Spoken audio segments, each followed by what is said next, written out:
예, 오늘 삶의 치유 25번째 나갑니다. 사무엘상을 나가면서 삶의 치유라고 하는 것은 정말 그 현장화되어 있는 그런 이제 사실적인, 물론 성경에 다 그렇지만 이건 더 실감이 나요.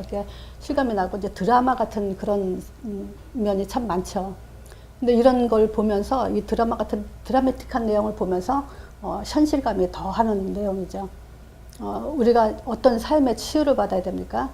다윗과 같은 응답을 받고 또 사울과 같은 그런 속에서 빠져나오는 치유를 받는, 그리고 다윗과 같은 응답을 받는, 그것이 이제 진짜 삶의 치유라고 볼 수 있죠. 내가 지금 어디에 속해 있냐, 다윗의 나라냐 사울의 나라냐, 사실 이거에 대한 답이죠. 근데 한번 이 점검을 해봐야 될 게 뭐가 있냐면요, 이 성경은 두 가지예요. 맞으면 이 문제가 있고 해답이 있다. 신앙생활은 복잡하지 않아요. 우리가 믿음 생활이라는 것은 전혀 복잡하지 않아요. 딱 간단해요. 문제, 해답 이거거든요. 이 문제는 뭐겠어요? 사단의 나라. 해답은 하나님의 나라. 이 얘기죠. 그래서 우리가 우리 자신이 사실은 이게 분초마다 또 문제 있을 때마다 인간관계 속에서 어떤 환경 속에서도 내가 하나님 나라에 있냐, 그거를 다스려 나가는 것이 가장 핵심적인 거죠. 그 말은 뭐냐면요, 걸리는 문제가 있어요. 자, 이 걸리는 문제를 다윗 통해서 뭘 보냐면요, 정체성을 가지고, 어떤 정체성이냐, 전도자. 이 전도자라는 말은 정복자라는 말과 같죠. 이 세상을 총칼로 정복하는 게 아니죠. 전도로, 복음으로 정복하는 거죠. 그래서 우리의 이 정체성을 가지고 문제를 보는 눈을 뜨라는 거예요. 그래서 대화 속에서도 정체성을 가지고 대화를 하고, 문제 속에서도 정체성을 가지고 문제를 보라는 거예요. 그 체질을 만들기 위한 것이 삶의 치유고요. 그렇게 되는 것이 또 치유 중에 최고 치유죠. 왜냐하면 이 문제 가지고 우리는 어디로 꽂히냐면 감정으로 꽂혀버려요. 그래서 이 감정을 다스리는 힘과 지혜를 갖도록 하는 것이 이제 말씀 확립이죠. 현장 이전에, 우리가 전도 이전에 우리가 먼저 받아야 될 응답이죠. 자, 왜냐면요, 지금 제가 가까이 있는 어떤 이제 개척교회 같은 숫자는 작지만, 거기서도 지금 교육자하고 이제 갈등의 문제가 있어서, 그것도 교육자가 아니라 이제 사모님하고 갈등이 있어서 이제 어떤 집사님이 갈등을 하는데, 결국은 그게 뭐냐면요, 선택과 결정을 했어요. 보니까 이제 교회를 떠나는 걸로. 근데 그 사람들이 뭘 지금 놓치냐면요, 이 감정을 가지고 선택과 결정을 하기 때문에 이 자녀에 대한 영적 유산을 지금 미래까지 지금 문제를 갖다 주는 거죠. 자녀에 대한 미래는 생각을 안 하고 자기 감정에 그냥 선택과 결정을 해버린다는 거죠. 그러면 결국 누구 책임이냐? 결국은 나중에 이제 시간 지나봐야 이제 그렇구나라고 깨닫는 시간표가 오죠. 자, 이거는 결국 문제는 뭐냐면요, 나로 인해서 가정 문제를 해결하지 못하고 있고 오히려 가정의 문제를 만들고 있는 거고요. 그것이 결국 교회의 문제와 연결이 되고 결국 세상, 여기와 문제가 연결이 된다는 얘기죠. 성경은 창세기 1장부터 11장까지가 문제죠. 12장부터 아브라함을 불렀기 때문에 지금 사실상 아브라함은 이 네 가지 문제를 생각하라는 거죠. 그래서 우리가 어떤 감정에 잡혔을 때 나만 생각하는 것이 아니라 가정과 교회와 현장을 생각한다면 보는 관점이 달라지죠. 이렇게 안 본다면은 우리는 하나님의 가장 축복, 지혜, 다스릴 수 있는 지혜, 선택과 결정할 수 있는 임의대로라는 그 자유의지를 준 것에 대해서 오히려 파기하는 그런 이제 속으로 들어가죠. 이건 우리는 축복으로 주신 건데, 자유의지라는 것은 축복으로 주신 건데 오히려 이제 거꾸로 가게 되는 거죠. 자, 오늘 20장 내용을 좀 볼게요. 제목이 뭐냐면 다윗과 요나단의 얘기예요. 우리가 이 얘기 많이 들었죠. 다윗과 요나단에 대해서. 얼마나 요나단이 사랑을 했는지, 이 다윗에 대한 얘기, 요거는 참 정말 드라마틱한 얘기잖아요. 그래서 일단 내용을 살펴보면요. 지금 그 19장 마지막 절에 보면, 사무엘이 다윗을 죽이기 위해서 암살자 세 사람을 세 번이나 보냈을 때 다 예언을 하죠. 결국 사울 자체가 또 라마나요스에 와서 사울을 이제 다윗을 이제 죽이려고 하는데 자기조차도 지금 예언을 함으로 인해서 벌거벗고 누워있는 그런 광경을 이제 19장에서 볼 수 있죠. 23절 이하죠. 자, 그때 이제 20장 1절에서 11절은요. 지금 사울이 자기를 라마나요스로 온 걸 알고 다윗이 이제 요나단을 만나러 가요. 자, 다윗이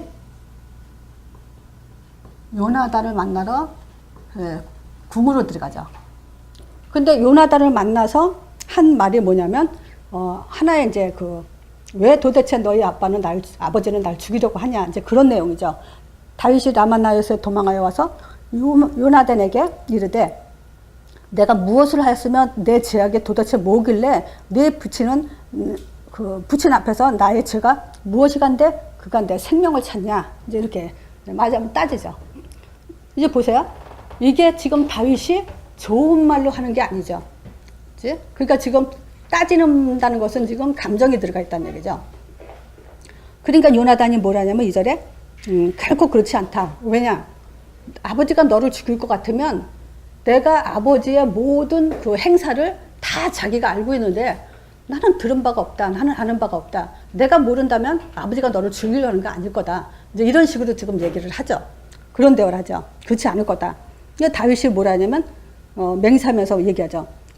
내가 내게 은혜를 받아. 네가 나를 좋아하는 걸 아버지가 알기 때문에 너한테 나를 죽인다 그러면 네가 얼마나 마음이 아플 거냐. 그러니까 너한테는 말하지 않은 거다. 이제 이런 식으로 다윗이 얘기하죠. 네가 슬퍼할까 봐 그 얘기를 안 하는 거다. 그러나 하나님 앞에서 맹세하건대 내 생명이 지금 나와 사망의 사이는 한 걸음뿐이다. 이제 지금 죽음의 위기에 내가 있다. 이런 얘기를 하죠.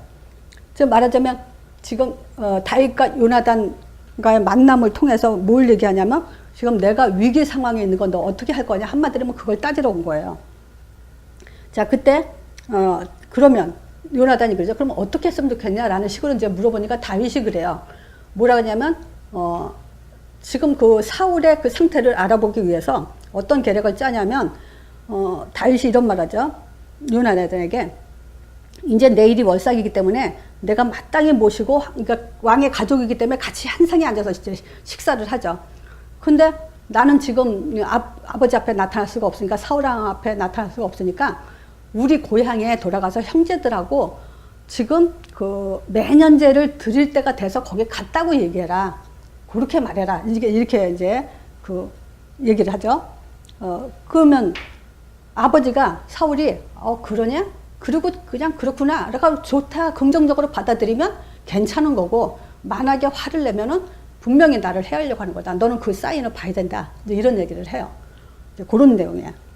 자, 그러면서 12절에 자 12절부터 23절에는 무슨 얘기냐면요.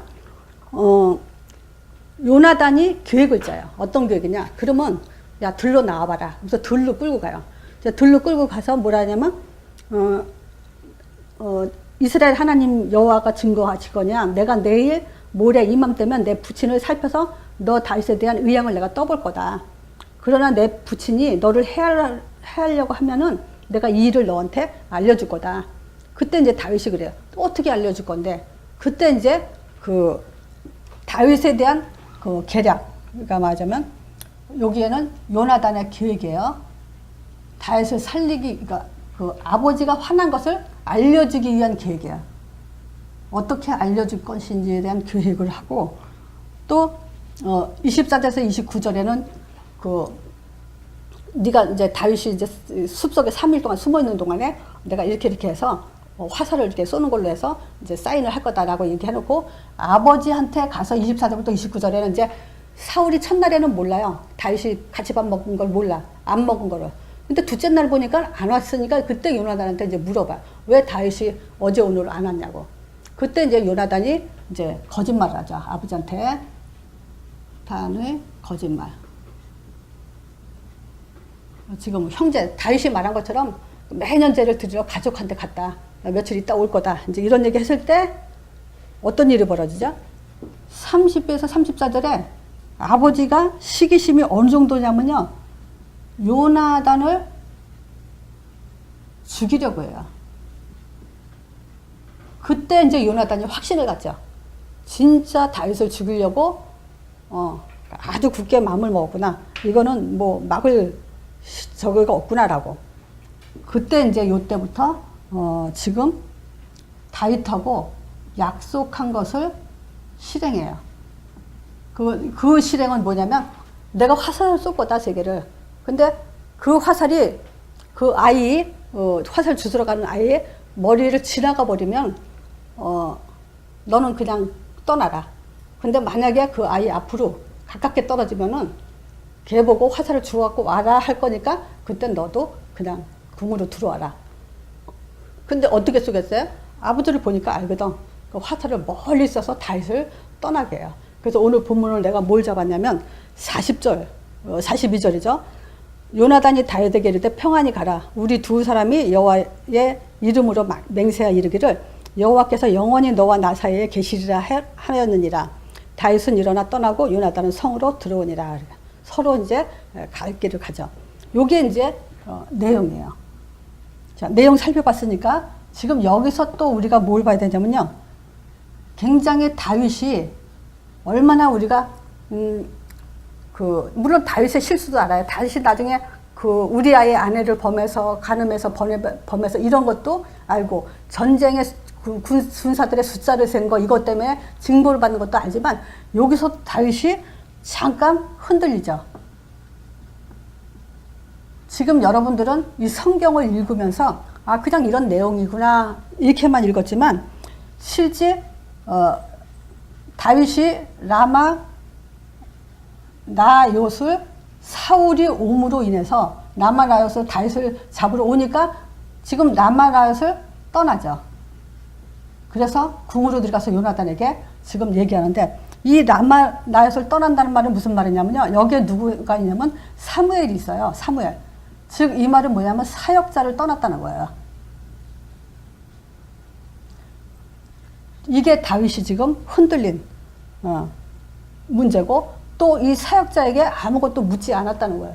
분명히 사무엘이 있잖아요. 그럼 사무엘에게 어떻게 했으면 좋겠냐라고 자기가 어떻게 행할 거를 좀 물어봐야 되는데 묻지도 않고 그냥 떠나버려요. 이게 다윗이 지금 실수예요. 그리고 사울이 죽이려고 하는 것을 지금 요나단에게 의지한 거죠. 그 말은 뭐겠어요? 그리고데다 문제는 뭐냐면 요나단에게 얘기했을 때 굉장히 다윗은 평안한 상태에서 얘기한 게 아니라 감정적인 상태에서 요나단에게 얘기하죠.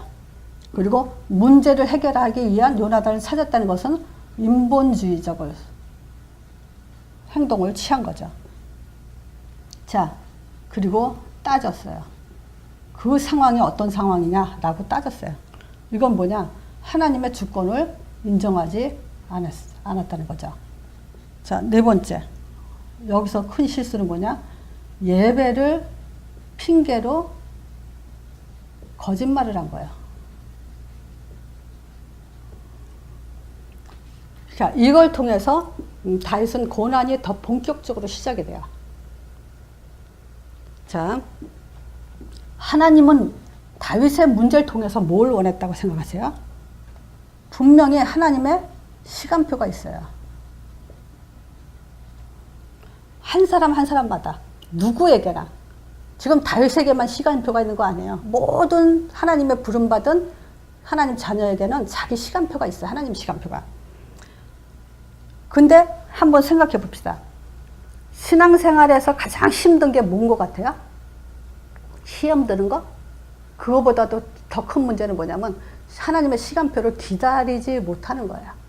많은 사람들이 교회를 왜 떠나죠? 100% 나는 감정이라고 봐요. 그리고 그것 때문에 기다리지를 못해요.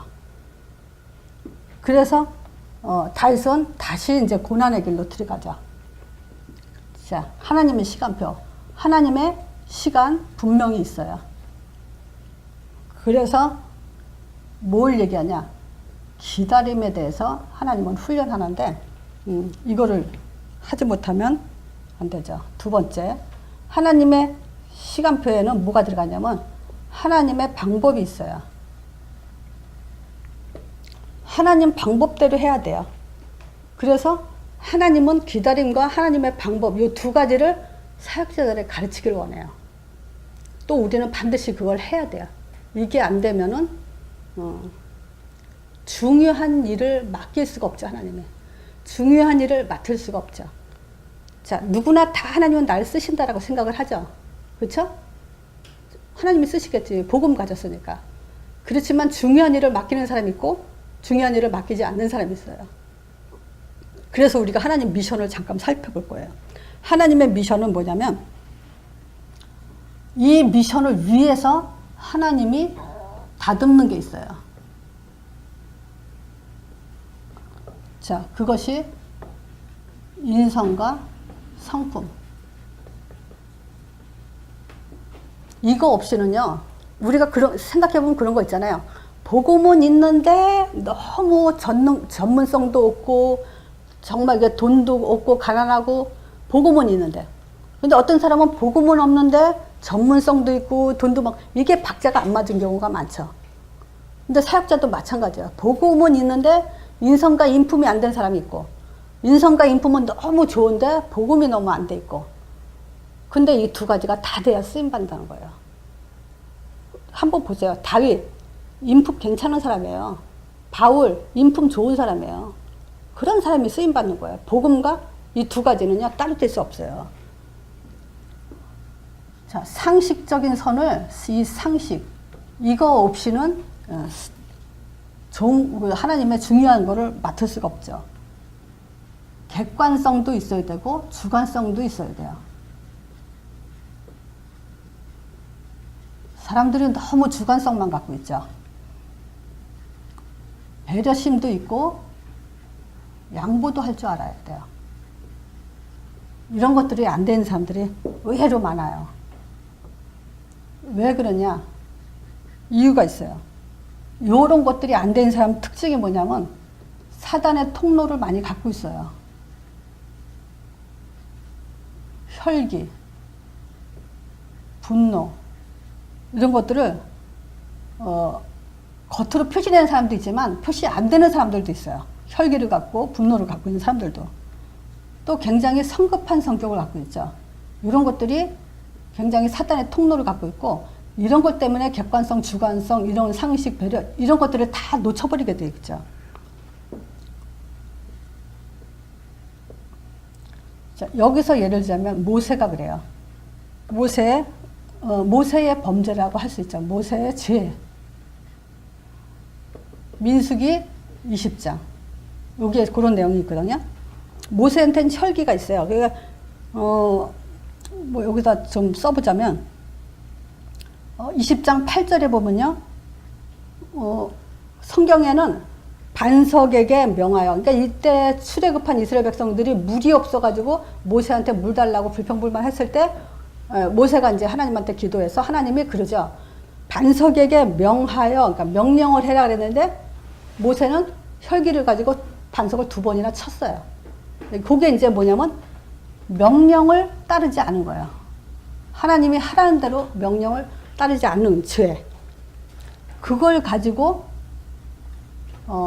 모세의 죄는 사실 여기 혈기는 하나님의 명령에 순종하지 못해요. 또 이 혈기는 12절에 그래서 하나님 뭐냐면 나를 지금 믿지 않고 있다는 얘기야. 혈기나 분노나 조급함은 하나님에 대한 믿음이 없다는 거예요. 성경에 그렇게 얘기했어요. 여기 이렇게 써 있어요. 또 12절에 그러죠. 하나님의 거룩함을 나타내지 못한 거예요. 그 하나님이 화가 나는 거죠. 하나님은 거룩하신데. 또 시편 106편 32, 33절에 보면 모세가 그들이 그의 뜻을 거역함으로 말미암아 모세가 그 입술로 망령되이 말했다. 말하자면 이스라엘 백성이 얼마나 못되게 불평불만하고 화를 내게 하냐면 하나님께 거역하니까 사역자 모세가 화날 만도 해요. 근데 여기서 뭐라 하냐면 망령되이 말했다 그래요. 그 말은 뭐냐면 함부로 성급하게 말했다는 거예요. 그래서 이 급한 것이 참 이게 사단이 제일 좋아하는 거예요. 그 화를 잘 내는 거, 이것도 사단이 아주 완전 놀이터예요. 조급함 이런 것들이. 자, 하나님의 미션을 감당하기 위해서는 이런 것들이 굉장히 사단에 이용당한다는 것을 분명히 알아야 돼요. 라마 나요. 자, 여기서는 하나님은 사실은 이 다윗의 안식처로 지금 인도한 거예요. 왜 안식처냐? 사무엘이 있어요. 사역자가 있고 멘토가 있는 거. 그래서 신앙생활 하면서요. 물론 우리 담임 목사님이 우리에게 멘토가 되고 사역자가 되지만 그걸 분명히 그러면 의논하고 그 뭐랄까 상담을 받고 그렇게 해야 돼요. 그렇게 안 하는 사람은 참 안타까운 사람이죠. 우리의 멘토는 담임 목사님이에요. 그러면 목사님한테 자기 마음을 다 털어놓고 상담해야 돼요. 이런 게 싫고 저런 게 싫고 막 이게. 그래서 목사님 말한 대로 그 팀사역을 받아서 그걸 치유받든지 어떤 해답을 얻어야 돼요. 그거 없이 신앙생활 하는 사람들은 참 그게 나는 안타깝다고 생각을 해요. 지금 사무엘에 있는 거죠. 다윗이 지금 하나님이 사무엘에 있는 곳으로 보냈어요. 근데 여길 떠났단 말이에요. 두 번째, 하나님의 시간과 방법을 훈련하는 시간표였어요. 이런 것을 지금 피해버린 거예요. 그래서 본격적으로 이제 고난이 더 가중되고 시작되죠. 자, 물론 다윗은 시편에 보면은 얼마나 믿음 좋은지 우리가 알죠. 그 사람의 믿음의 뿌리는 어디서 우리가 알 수 있냐면요. 다윗이 누린 거, 근본적으로 누릴 수밖에 없는 것이 뭐냐면 하나님의 형상이에요. 지난주에 이 하나님 형상 설명해 주니까 또 해달라 해서 아니 비디오 동영상 반복해서 들어라. 근데도 또 해달래요. 그래서 알았다고 그랬죠. 이 하나님 형상은 다윗의 자기 정체성의 근본을 가지고 있는 거예요. 그래서 아까 서론에 말한 것처럼 자기 정체성을 가지고 문제를 보고 정말 정체성을 가지고 사람과의 관계를 갖고 교회를 보고 현장을 봐야 돼요. 다윗은 순간적으로 지금 혈기에 잠깐 실수는 하지만 그래도 근본적으로 시편을 봤을 때 가장 누렸던 것이 이거예요. 자, 여기서 하나님 형상, 여기서 제일 먼저 뭘 가져야 되냐? 하나님은 아니에요. 그죠? 근데 하나님과 같아요.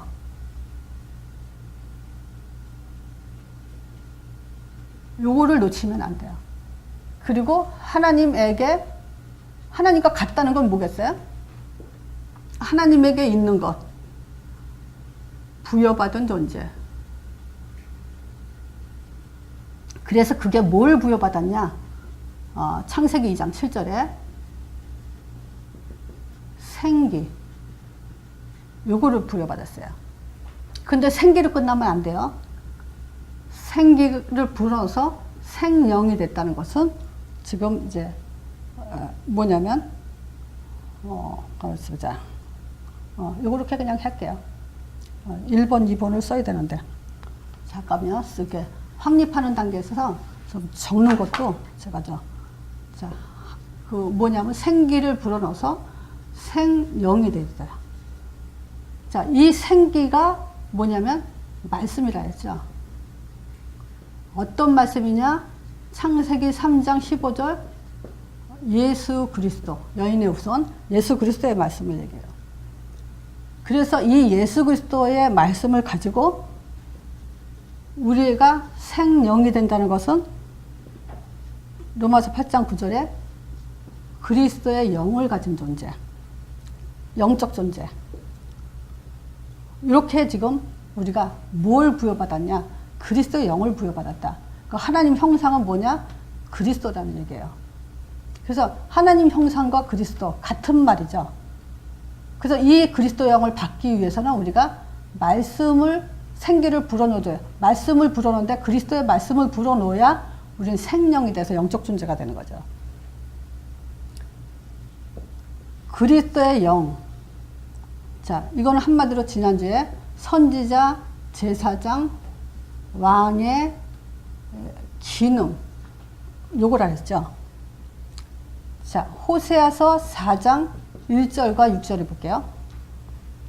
너희가 내 백성이 지금 이스라엘 백성한테 얘기하죠. 신자한테 얘기한 거예요. 내 백성이 지식이 없어서 망한다 그랬죠. 이 땅에는 하나님 아는 인애도 없고 사랑도 없고 하나님 아는 지식도 없다 그러는데 6절에는 그래서 망한다 그랬어요. 그래서 지금 하나님이 아니에요. 하나님 아는 지식이 없어서 망한다 했어요. 하나님 몰라서 망한다 그러지 않았어요. 이걸 지금 사람들이 못 알아들어요. 하나님 하나님 그러면서 하나님 얘기가 아니에요. 이거는 그리스도 아는 지식이 없어서, 하나님 아는 지식이 없어서, 지금 뭐냐면 그리스도가 없어서, 그리스도 즉 복음이죠. 이걸 없어서 망하는 거예요. 근데 이걸 데살로니가 전서 1장 5절에 보면요, 복음은 지식이 될 수 없어요. 왜냐하면 여기에는 복음에는 능력과 성령과 큰 확신으로 된 거기 때문에 그리스도라는 그 단어에는 하나님의 일이, 역사가 일어나게 돼 있어요. 그래서 지식이 될 수 없죠. 어떤 역사죠? 창세기 3장 1절에서 6절. 요 문제 때문에 세상은 창세기 1장 2절에 흑암, 혼돈, 공허, 4장에 예배 실패, 6장에 가정 실패, 11장에 세상, 사회 실패, 요게 그대로 일어나는 거예요. 자, 그래서 이 문제를 하기 위해서 이 복음은 우리에게 예수 이름으로 역사하게 돼 있고 적용하게 돼 있어요. 그래서 우리의 믿음은 딱 하나다. 예수 이름이다. 그래서 지난주에 얘기한 거 다시 한번 설명하는 게 뭐냐면 예수 이름이 불이에요. 예수 이름이 새 방언이고 예수 이름이 새 교훈이고. 왜 그러죠? 예수 이름은 하나님의 이름이고 하나는 하늘의 거니까, 땅의 게 아니니까. 이 땅에 없는 거. 그게 새 교훈이고 새 방언인 거예요. 예수 이름이 하나님의 지혜예요. 예수 이름은 하나님의 힘이에요. 그래서 다윗이 시편 9편 10절에 주의 이름을 아는 자는 주를 의지하는 거예요. 그래서 예수 이름을 부르는 자는 하나님을 의지하고 있는 거예요. 하나님, 내가 주님께 의지합니다. 그게 의지하는 게 아니에요. 예수 이름 부르는 게 의지예요. 그러면 주께서 절대 버리지 않는다 그래요. 책임진다 이 말이에요. 버리지 않는단 말은. 자, 그래서 하나님 형상은 결국 예수 이름까지 와야 내 거가 된다는 거예요. 그렇지 않으면 지식이 돼버려요. 하나님 형상 설명 잘 해놓고 예수 이름을 쏙 빼버리면요, 결국은 그건 지식밖에 안 되는 거예요. 왜냐? 하나님 형상 어쩌라고요? 그리스도. 근데 어쩌라고요? 예수 이름 안 부르는데 그리스도 일이 안 일어나는데. 예수 이름 불러야 그리스도 일이 일어나는데. 예수 이름 불러야 하나님의 형상이 온전하게 회복되는데. 이게 안 되면요, 그리스도 영이 없으면, 예수 이름이 안 불러지면요, 영적 문제는 절대 풀릴 수가 없어요. 신자라도 저는 많이 봤어요. 이 지금 복음 뿌리 내리는 사역자라고 하는 사람들도 영적 문제에 심각하게 시달리는 사람 내가 봤어요. 옛날에 그 한국에서 내가 사역을 한 5년 정도 하고 있을 때 한 3년 된 사역자가 귀신 들어갔다는 얘기를 하더라고요. 근데 어느 정도냐 했더니 완전히 들어가 버렸다고요. 3년 정도 현장에서 사역하던 사람이. 근데 그건 도대체 뭐냐? 나는 그래요. 절대 성령이 내주된 사람에게 흑암이 들어가질 않아요. 그건 말이 안 되는 소리죠. 그거는 뭐냐? 그리스도의 영이 없으면 당하게 돼 있어요. 어느 날짜 나도 모르게 불안이 와버려요. 가만히 있는데 아무 문제 없는데, 아니 무슨 문제가 터져서 사건이 터져서 불안한 게 아니라 그냥 불안해져요. 이런 얘기 들었어요. 그렇게 실제 한 사람. 두려움이 계속 와버리는 거예요. 그냥 공포, 여기에 시달려요. 이걸 갖고 뭐냐냐? 영적 문제라는 거야. 그리스도 영이 없으면 뭔지 모르게 공허해요. 이 공허는요, 그냥 놔두면요 우울증 와버리고요. 이 우울증은 자살 직전에는 뭐냐? 무기력으로 빠져요. 그 심해지면 이제 자살까지 가는 거죠. 이게 정신 문제죠. 자살은 결국은 육신 문제잖아요. 굉장히 이제 알지 못하는 이름 모를 불치병으로 이제 시달리게 되죠. 이게 육신 문제예요. 그리스도의 영이 없으면, 예수 이름 안 부르면 그리스도의 영이 역사하지 않아요. 예수 이름 안 부르면. 그러면 당하는 문제가 영적 문제예요. 왜냐? 우린 영적 존재니까. 사단의 영향을 받든 하나님의 영향을 받든. 그래서 잘 생각하세요. 우리 자녀들이 어느 날 어떤 상태가 될지 모르는 거예요. 그건. 그래서 가정을 살려야 되는 거예요. 내가 살고 가정이 살고. 자, 지난주에 잠깐 이제 그 질문이 온 게 뭐가 있냐면요. 여호와 증인들이, 내가 예수 이름을 강조하니까, 이 예수 이름을 강조하니까 그 하나님 이름이 여호와다. 그 여호와 하나님, 여호와 증인들. 이 여호와 하나님이라고 그러는데 성경에도 구약엔 여호와 이름이 많고 하나님은 한 분이라고 그러고, 그래서 여호와 증인들은 여호와 하나님이 하나님이라고 강조하고 있고. 그러면 우리는 이 사람이 몰라서 그런 건 아니에요. 어떻게 이걸 설명할 거냐에 대해서 얘기를 하더라고요. 근데 이 여호와 이름은 하나님의 이름이라기보다는 스스로 존재하시는 그 존재의 표시라고 하는 것이에요. 여호와 이름은 스스로 계신 분, 존재의 표시. 그거예요. 근데 이 여호와 하나님은 언제 역사하죠? 말씀으로 역사하잖아요. 그래서 어떤 말씀을 역사하냐? 창세기 3장 15절, 출애굽기 3장 18절, 마태복음 16장 16절, 이 말씀으로 역사하는 거예요. 그래서 여호와 증인들한테 네 하나님은 너한테 어떤 말씀으로 역사한다고 얘기했냐? 이렇게 물어보면 돼요. 여호와 하나님으로 역사하는 게 아니에요. 여호와 하나님은 예수 그리스도 복음을 가지고 역사한다고 약속하신 하나님이 진짜 여호와 하나님인 거예요. 이렇게 말하는 거예요, 이게. 그래서 이걸 갖고 뭐냐? 말씀이라니까. 말씀으로 역사하는 거지. 말씀으로 역사하는 여호와 하나님이 진짜 여호와 하나님이지. 그냥 여호와 하나님이라고 해서 그게 여호와 하나님이 아니라는 거예요. 자, 그러니까 지금 예수 이름은 하나님의 이름으로 구원자 임마누엘이라는 뜻을 가졌죠. 그래서 예수 이름으로 구원받고 예수 이름으로 하나님이 함께하는 거, 역사하는 거예요.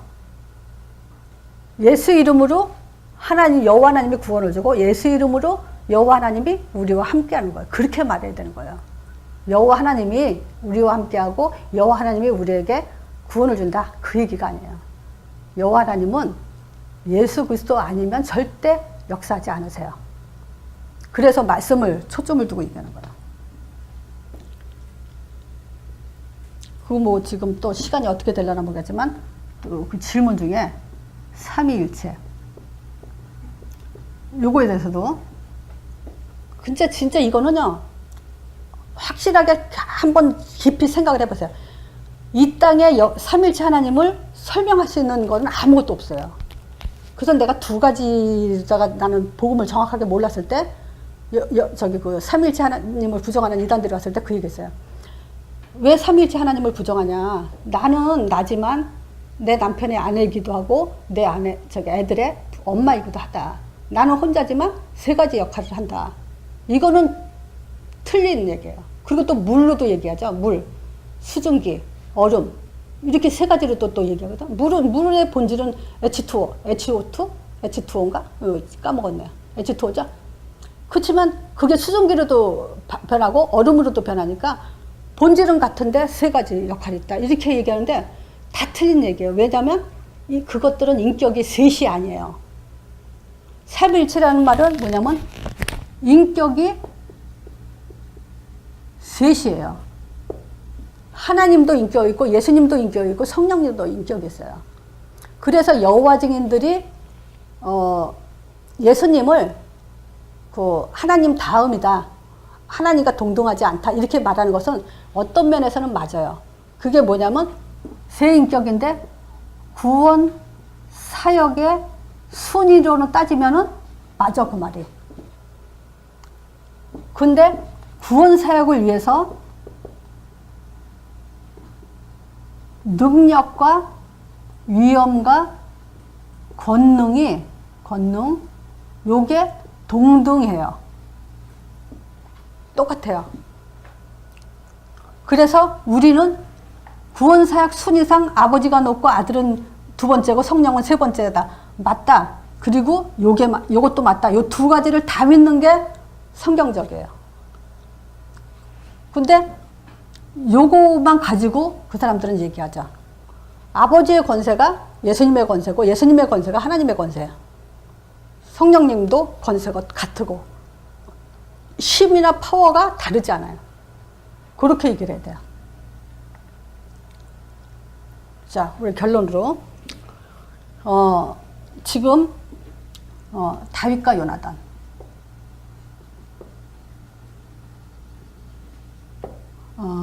이 다윗과 요나단 얘기에서 요나단이 얼마나 그 다윗을 사랑했냐? 요나단의 사랑. 그게 이제 그 3상 18장 4절인가? 요쯤에 있을 거예요. 여기서 요나단이 다 줘요. 다윗한테. 뭐뭐 주냐면요. 겉옷도 주고 또 군복도 줘요. 칼도 주고 또 활도 주고 또 띠도 주고. 요 띠에는 전대라는 것은 돈주머니죠. 요거까지 다 줘요. 근데 한 가지만 안 줘요. 그게서 뭐냐면 신발. 신발은 신분을 말한다 했죠. 신분. 군인이 우리가 그렇잖아요.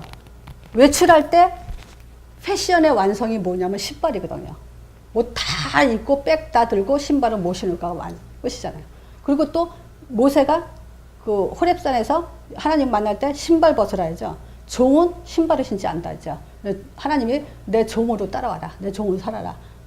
이런 그 신발에는 신분에 대한 의미가 있어요. 근데 지금 요나단이 다 주면서 신발만 안 준다는 것은 완성된 그 사랑을 다 준 건 아니죠. 그럼 왜 이걸 안 줬을까? 오늘 본문 보면 두 길이 있죠. 사울의 길과 다윗의 길. 사울과 다윗은 각자 같이 함께 할 수 있는 길이 아니에요. 다시 말하면 다윗은 일어나서 20장 42절이죠. 아까도 읽은 것처럼 다윗은 일어나서 떠나고 요나단은 성으로 들어오니라. 근데 여기서 우리가 좀 살펴볼 게 뭐가 있냐면요. 요나단이 이런 말을 해요. 넌 20장 14절에 보면 너는 나의 사는 날 동안에 여호와의 인자를 내게 베풀어서 나로 죽지 않게 할 뿐 아니라 그래요. 그 말하자면 처음에는 다윗이 요나단에게 나는 너의 종이다 이런 말을 해요. 내 종에게 인자를 베풀어라. 선을 베풀어 달라. 이제 이런 얘기 했거든요. 근데 요나단이 이제 12절 이하에 보면은 그 요나단이 대라 이제 네가 나한테 14절에 다시 너는 나의 사는 날 동안에 여호와의 인자를 내게 베풀어 달라. 이 말은 뭐냐면 다윗이 왕이 될 거를 알고 네가 왕이 됐을 때 그 인자함을 나한테 베풀어 달라 이런 얘기를 하죠. 그러니까 요나단은 뭐야? 다윗이 왕이 되는데 나는 그 밑으로 들어갈 수 없다는 거죠. 왕이 돼도 왕으로 인정을 해주죠. 지금 벌써. 치는 아들, 저기 그 왕자니까. 자, 그러면서 15절에 그죠? 여호와께서 너와 다윗의 대적들을 이 지면에 다 끊어버릴 때 너는 인자를 내 집에서 영영히 끊어버리지 마라. 그리고 요나단과 다윗의 집에 언약하기를 여호와께서는 다윗의 대적들을 치실 거다. 너를 다윗을 대적한 자는 다 쳐버릴 거다. 근데 나는 요나단은 지금 다윗에게 그 인자를 베풀고 있잖아요. 그러니까 치지 말라. 그러면서 하나님이 우리 집안, 사울 집안에 우리 집안에도 인자를 베풀고 있다고 지금 요나단은 착각을 하고 있죠. 그러면서 다윗한테 그런 얘기를 하는데 지금 그 요나단이 다윗과 함께 할 수 없는 것이 뭐냐? 자기 위치 때문에. 그것 때문에 앞으로 미래의 왕이 될 그 다윗에게 함께하지 못하고 결국 사울의 집안으로 들어가고 미갈도 사울의 집에서 결국 다 거기서 죽임을 당하죠. 근데 복음은 하나님의 그 나라의 일이기 때문에 절대 그런 선택을 해서는 안 되죠. 그래서 사무엘상 20장 이거 하면서 결론은 그거예요. 두 길이 있어요. 하나님 나라와 세상 나라. 근데 정말 우리가 이 땅에 살아나가는 동안에 다윗이 잠깐 흔들린 것으로 인해서 고난의 길을 들어갔다는 것을 우리가 여기서 봐야 돼요. 왜냐? 하나님은 자기 시간표와 자기 방법대로 살기를 원하기 때문에 우리가 그거 하려고 지금 말씀을 속에 들어가는 거고 훈련을 하는 거고 그러는 거예요. 그렇지 않으면 하나님의 보호가 없어요. 광야 생활로 들어가 버려요. 이스라엘 백성이 왜 출애굽해놓고 왜 광야 생활을 하겠어요?